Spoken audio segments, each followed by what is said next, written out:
Hein. So, Bonjour. Je voudrais vous présenter Dr. Martin Selacek. Il vient d'Allemagne et est allé à l'école de médecin de l'Université libre de Bruxelles en Belgique. Il est actuellement néphrologue au centre médical de Dartmouth-Hitchcock au New Hampshire. Whenever you're ready. Ok, donc bonjour, merci beaucoup. Merci pour m'avoir. Donc aujourd'hui, c'est sur l'examen des urines. Donc on va voir des urines ensemble. Et sur la première image ici, il y a une collection d'urine de 24 heures. C'est une collection réelle qu'un patient est mené à l'hôpital. Et on peut voir tout de suite qu'il y a parfois des problèmes de collectionner l'urine de 24 heures, des problèmes logistiques sur le temps et aussi le volume et quel récipient on utilise. Et si le patient a utilisé ce qu'il a eu, ce qui est à sa disposition, c'était des récipients un peu orthodoxes. Ici, c'est mon email. S'il y a des questions, quelque chose, je serais heureux de répondre à vos questions par email. J'espère que ça vous va avec mon accent. Il paraît qu'il faut attendre à la fin pour des raisons techniques, pour des questions. Et donc les urines, les urines, c'est-à-dire nous, on est des animaux et on vit comme dans une communauté avec des plantes. Nous, on mange les plantes et on fertilise et on les fertilise avec le phosphore, le nitrogène. Et ce que vous voyez sur l'image à la gauche, c'est une brûlure de gazon par le pipi d'un enfant, le pipi d'un chien, pardon. Et ce que vous voyez, c'est qu'en effet, il y a une fertilisation, c'est-à-dire au milieu, il y a une surfertilisation, il n'y a rien qui croît. Et puis, il y a un anneau qui est plus vert, qui est le gazon fertilisé, et puis les parties non fertilisées. Et en fait, dans les urines, il y a beaucoup de phosphore et de l'azote, la nitrogène. Et comme l'homme était toujours capable de faire plus qu'il comprenait. Et donc, ce qui est intéressant dans l'histoire, l'élément de phosphore a été isolé première fois dans les urines par un alchimiste du Moyen Âge.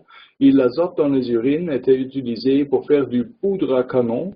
Ils ont utilisé l'urine de cheval bien fertilisée avec une technologie qu'aujourd'hui on ne sait plus reproduire.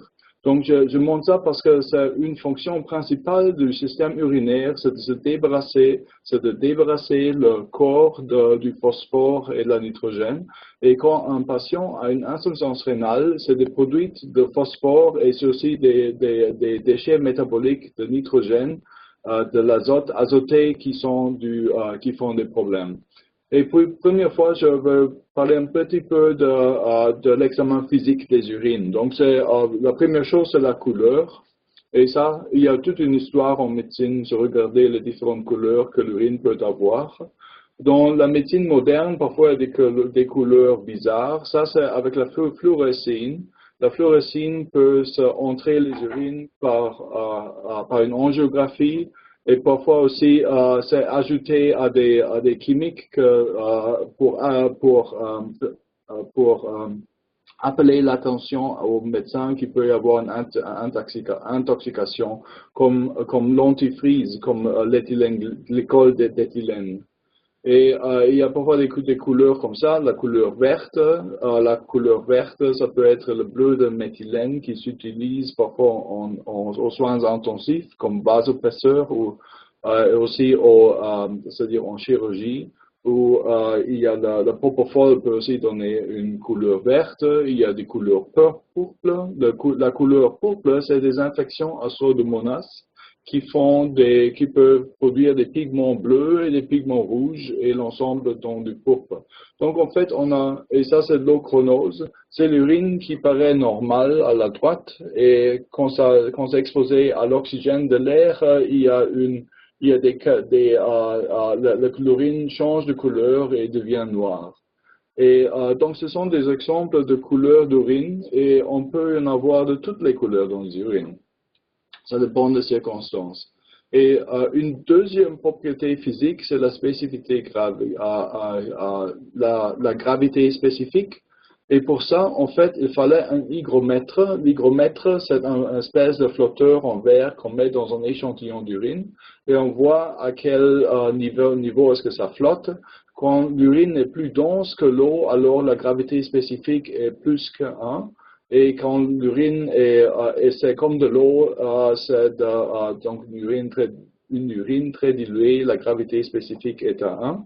Mais aujourd'hui, ce qu'on utilise, on n'utilise plus cet échantillon, on utilise des dipsticks, ce sont des petites bandelettes en plastique avec des différents colorants. Il y en a un où il y a une corrélation de change de couleur avec la spécificité,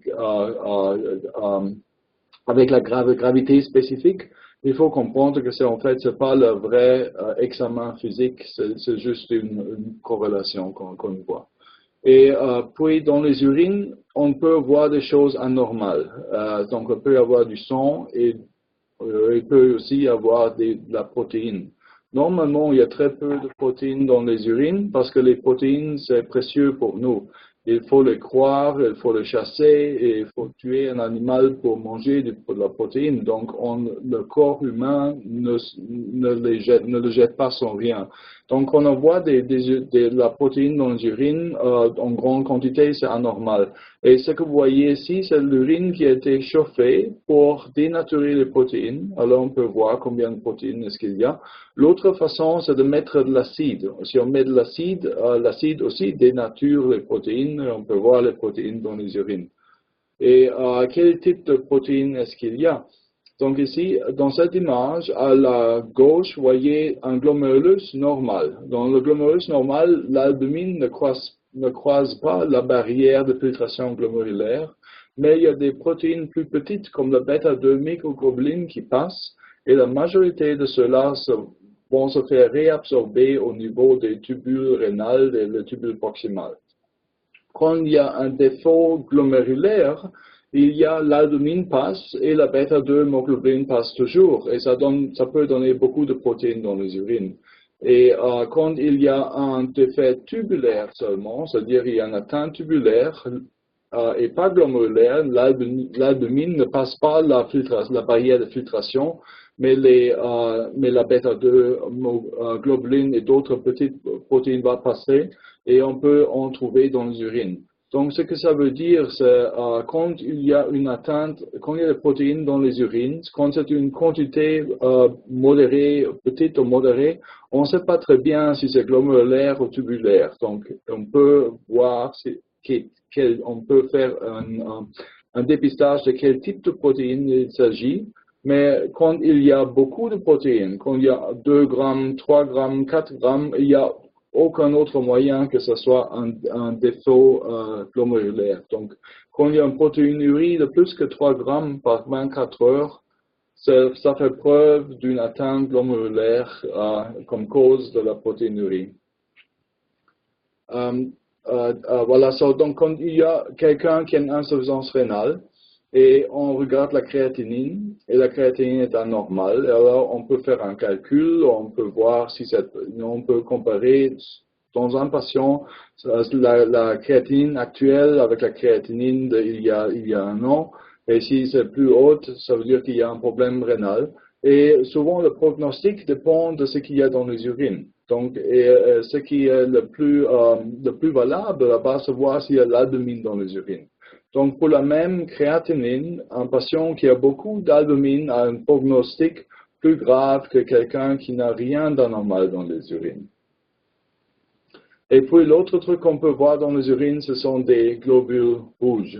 Et ça, sur cette image, vous voyez Mickey, parce que c'est pour expliquer c'est quoi les cellules de Mickey. Les cellules de Mickey sont des globules rouges qui sont passés par une membrane de filtration glomérulaire et qui ont des déformations comme les oreilles de Mickey. Et ici, vous voyez une cellule de Mickey. Donc ça, c'est un globule rouge qu'on voit dans les urines qui a cette petite oreille de Mickey. Et ça, c'est une déformation qu'on ne voit que dans des atteintes glomérulaires. Parce que la capillaire glomérulaire C'est une des seules capillaires dans le corps humain qui est située entre deux artères. Donc, il y a l'artère afférente et l'artère efférente. Dans la capillaire glomérulaire, il y a une pression plus haute que dans d'autres capillaires dans le corps. Et quand il y a une lésion dans cette capillaire, il y a du sang qui passe à travers la membrane de filtration, les globules rouges vont avoir des déformations sévères. Et ces déformations sévères, on peut voir ces cellules de Mickey. Donc ça, c'est la membration, ça c'est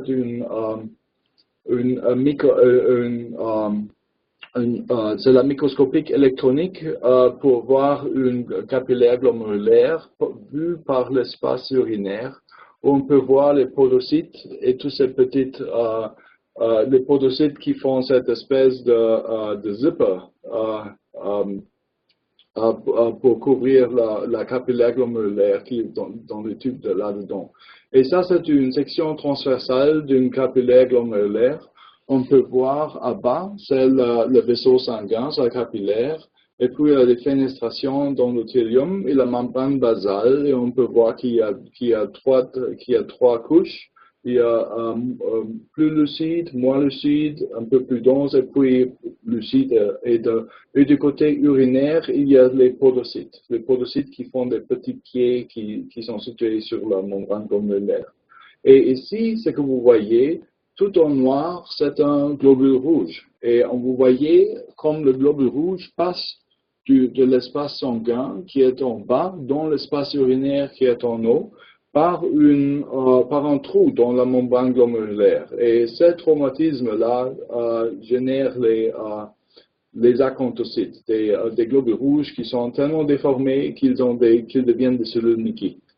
Ici, ce sont plus de cellules Mickey que vous voyez sur microscope électronique, et sur microscope normal, vous voyez un globule rouge avec ses oreilles de Mickey. Donc ça, c'est preuve d'une glomérulonéphrite. Ici, il y en a plus, et si vous voyez quelques globules rouges qui sont des oreilles de Mickey. Donc à 11 heures, vous en avez un ou deux qui très typiques. Et ici, il y a plus de cellules de Mickey, donc parfois à 3 heures, il y en a un juste où c'est écrit acanthocyte qui est très déformé. Et donc ça, c'est typique d'une atteinte glomérulaire.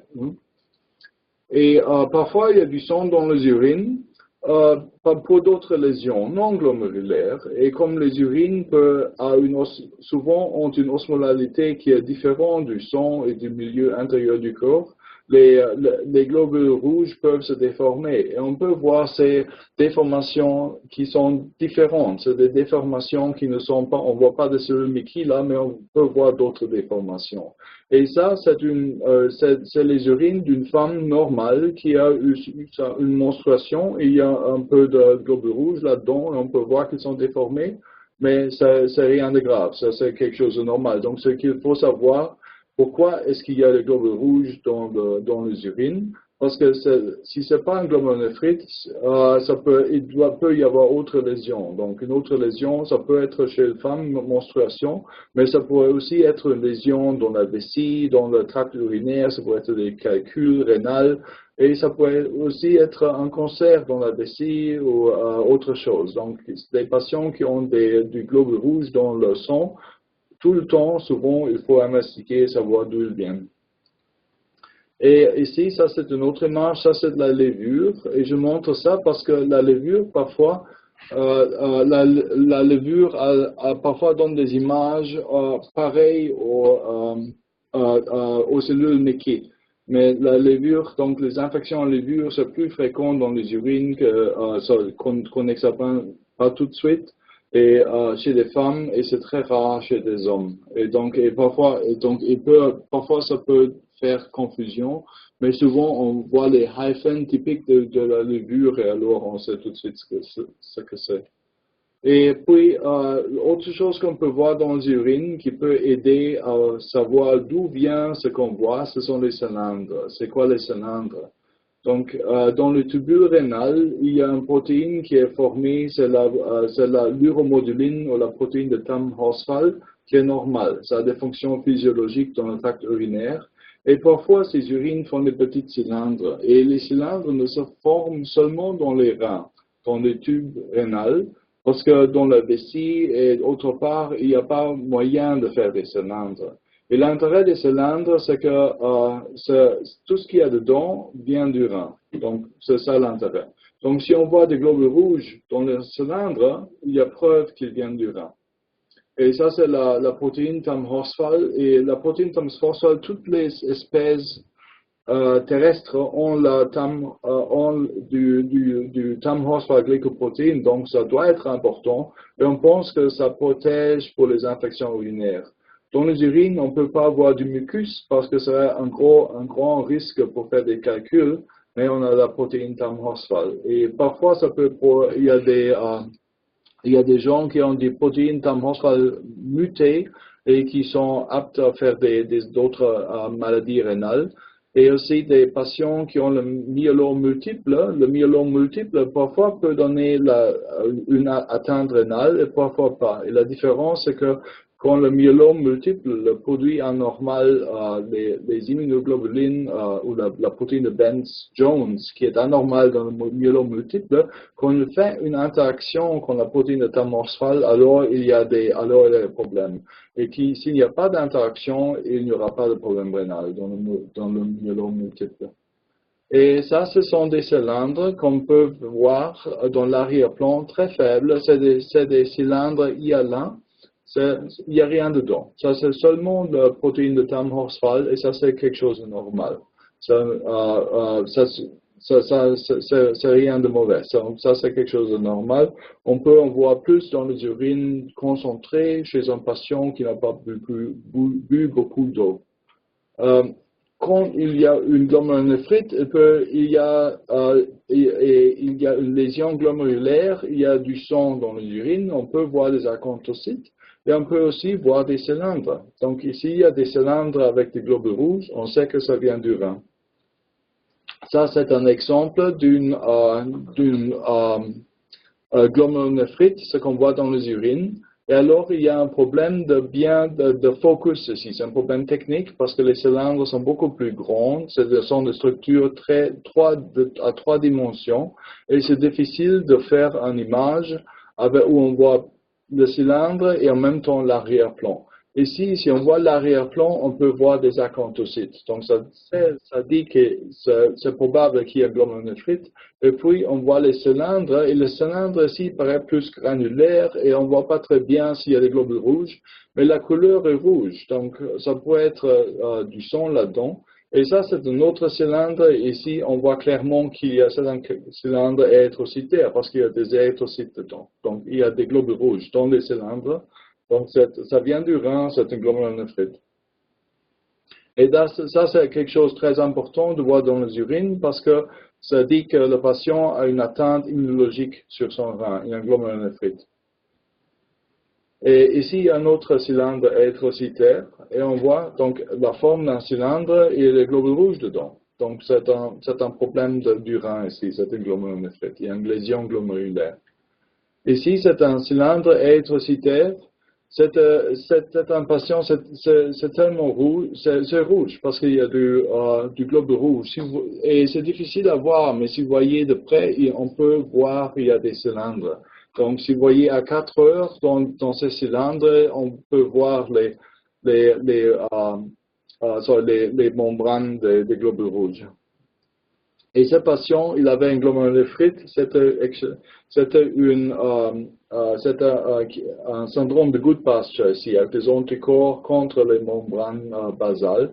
Et dans la biopsie rénale, il y avait une face souriante. C'était assez drôle. Et la bonne nouvelle était que le patient avait récupéré très rapidement avec sa thérapie.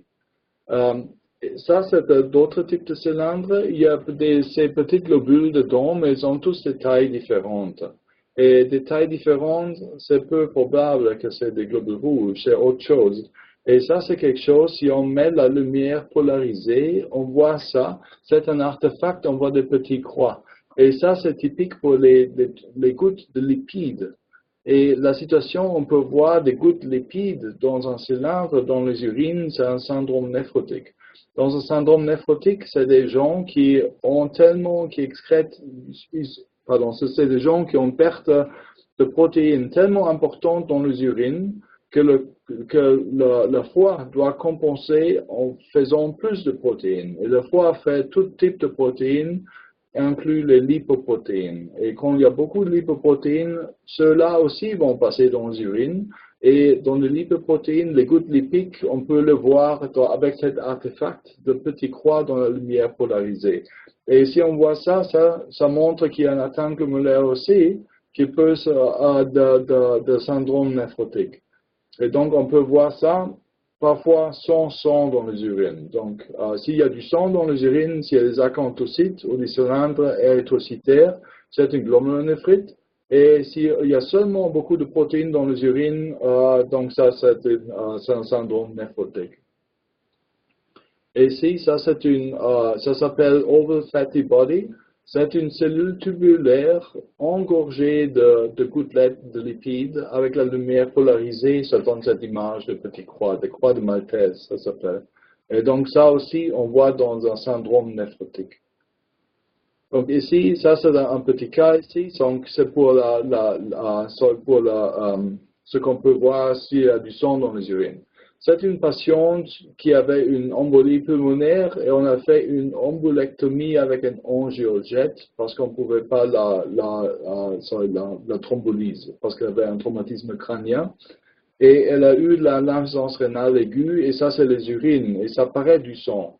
Ça paraît très sanglante. Et on pourrait croire pourquoi avoir les urines parce qu'il y a une insuffisance rénale aiguë et qu'est-ce qu'on peut apprendre de ces urines. Donc, je vais montrer ce qu'on peut apprendre, c'est-à-dire dans les urines, à l'examen microscopique, il n'y a pas de globules rouges. Il y a des cylindres, mais c'est des cylindres granulaires. C'est quelque chose de non spécifique qu'on voit dans les urines. Donc, ces urines-là, ça paraît du sang. Quand on met une bandelette urinaire, il y a un signal très fort pour le sang, mais il n'y a pas de globules rouges. Donc, le diagnostic ici, c'est une insuffisance rénale aiguë pigmentaire, c'est des pigments, c'est l'hémolyse. C'était l'angiojette qui est pour le thrombus, qui a détruit le thrombus, l'embolie pulmonaire. Et les déchets de l'embolie, c'est des débris hémolytiques et l'hémoglobine, c'est très mauvais pour le rein. Et c'est une néphropathie à pigments. Donc, et le diagnostic se peut faire par examen urinaire. Donc qu'est-ce qu'on a, pourquoi est-ce qu'on examine les sédiments dans une insuffisance rénale aiguë? Ouais, c'est pour dépister les cas rares où il y a une glomérulonéphrite. Il y a quelques glomérulonéphrites qui peuvent se présenter comme une insuffisance rénale aiguë, et c'est toujours quand il y a une glomérulonéphrite rapidement progressive, et ça se distingue par avoir du sang et des protéines dans les urines. Donc, si on voit beaucoup de protéines et des sangs, si on voit des acanthocytes ou des cylindres érythrocytaires, ça veut dire qu'il y a une glomérulonéphrite. Et puis, les granular cast, c'est des cylindres, des cylindres en anglais. Donc, s'il y a des cylindres granulaires, c'est une atteinte rénale non spécifique. Et parfois, c'est important de savoir s'il n'y en a pas. S'il n'y en a pas, c'est plus probable, c'est quelque chose de réversible. Ça peut être une obstruction urinaire, ça peut être des médicaments, ça peut être la lisinopril avec la ibuprofène, ou ça peut être du contraste radio. Et donc, on peut savoir, comme le cas auparavant, si c'est une néphropathie au pigment. Et aussi, parfois, il y a des médications. Si on en donne trop, il peut y avoir cristallisation dans les urines. Ça peut aussi produire une insuffisance rénale aiguë. Ça, c'est une image des cylindres granulaires. Ça, c'est non spécifique. C'est-à-dire, on peut pas. Ça n'aide pas beaucoup au diagnostic, sauf que ça sert comme exclure toutes les autres possibilités. Et quand il y a beaucoup de cylindres granulaires comme ici, souvent le prognostic est plus grave, mais pas toujours. Donc ça peut aider à savoir si c'est très grave, mais ça n'aide pas plus que savoir si le patient fait plus d'urine ou si on fait des urines, si on fait plus d'urine, c'est plus grave. Ça, c'est coloré à la bilirubine. Ça, c'est un cylindre avec des cellules épithéliales qu'on peut voir dans les mêmes circonstances. Et les cellules épithéliales qu'on peut voir dans ce cylindre, quand elles se décomposent, ça devient un cylindre granulaire. Donc, les cylindres granulaires, ce sont des cylindres de cellules épithéliales qui sont décomposées avec du temps. Ici, on peut voir ça un peu plus, c'est des cellules épithéliales. Et ici, c'est assez rare. Il y a un fungus, une levure dans un cylindre. Ça, c'est très grave. Ça veut dire qu'il y a une infection fongique systémique. Et donc, l'examen urinaire parfois permet de faire le diagnostic d'une fungémie si on voit de la levure dans les cylindres. Donc, dans les cylindres, ça veut dire que la levure est dans le rein. Donc, c'est pas une infection de la vessie ou vaginale, ça vient du rein parce que c'est dans les cylindres et ça, c'est toujours des patients très malades. Ceux-là, ce sont des cellules épithéliales de la peau. Donc, c'est quelque chose qu'on peut voir normalement dans les urines. Ça a toujours l'aspect d'un œuf plat, donc ce qu'on met un œuf dans une poêle. Donc il y a beaucoup de cytoplasme parce que les cellules épithéliales couvrent la peau, donc elles sont grandes. Ça, c'est une cellule tubulaire. Autre cellule tubulaire, ça c'est une cellule tubulaire proximale, on voit un petit peu brush border. Tout ça se fait avec un colorant, c'est juste pour voir mieux le noyau circulaire, le nucléus. Et ça, ce sont des cellules de la vessie, donc c'est des cellules épithéliales transitionnelles. Et tout ça, ce sont des choses normales qu'on peut voir dans les urines. Juste pour savoir ce que c'est, comme ça vous pouvez dépister des choses anormales. Donc il faut regarder, examiner des urines normales pour savoir ce qui est anormal. Ça, ce sont des globules blancs. Des globules blancs, on peut voir en cas d'infection, mais on peut le voir aussi en cas de néphrite interstitielle aiguë, par exemple, ou néphrite interstitielle chronique. Et ça, ce sont des cristaux, c'est de l'urate. Et l'urate, on le reconnaît par les lumières différentes que ça donne dans la lumière polarisée. Et ça, c'est quelque chose de normal. Donc, l'urate, c'est dans les urines parce que l'urine, c'est un organe excrétoire et on doit se débarrasser de tous ces déchets métaboliques. Et ça, c'est normal d'avoir. Ça, c'est une autre forme de l'urate que parfois, en anglais, ça s'appelle brick dust. Parfois, on peut voir un cathéter urinaire encrusté dans des déchets qui sont un peu orangeâtres, jaunâtres, et ça c'est l'urate, c'est normal aussi. Donc souvent c'est des cathéters urinaires qui ont resté en place un peu trop longtemps. Les cathéters urinaires ne sont pas bons pour le patient, donc on tâche de s'en débarrasser aussitôt qu'on peut. Ça c'est les cristaux de cholestérol.